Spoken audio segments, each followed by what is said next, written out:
Before the opening bell, U.S. indices closing higher on Tuesday, lifted by shares in household and personal products, food, beverage, and tobacco, as well as telecommunication services sectors. On the economic docket, the NFIB Small Business Optimism Index falling to 107.2 in June compared to 107.8 in May. Advancers ahead of decliners, 62% of S&P 500 constituents trading higher yesterday. Now, after the markets closed, JetBlue Airways announcing it had ordered 60 Airbus A220-300 jets for delivery starting in 2020 with the option for 60 additional aircraft beginning in 2025. The deal valued at $5.4 billion based on list prices. Meanwhile, Pfizer announcing that it would roll back its drug price increases that were effective on July 1st, following an extensive discussion with U.S. President Donald Trump.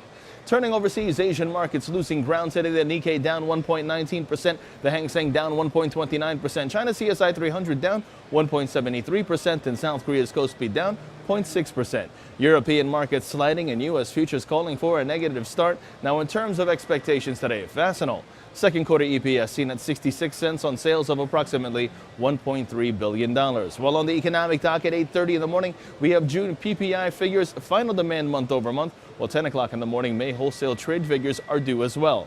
Now, taking a look at the markets, the S&P 500 is where we begin, and that's under pressure. The Nasdaq, meanwhile, that sees its aim at around 7158, while the Dow Jones sees its key resistance at 24,800, and that's in focus. As the relative strength index is bearish and calls for further downside, short positions below 24,800 are favored, with targets at 24,610 and 24,535 in extension.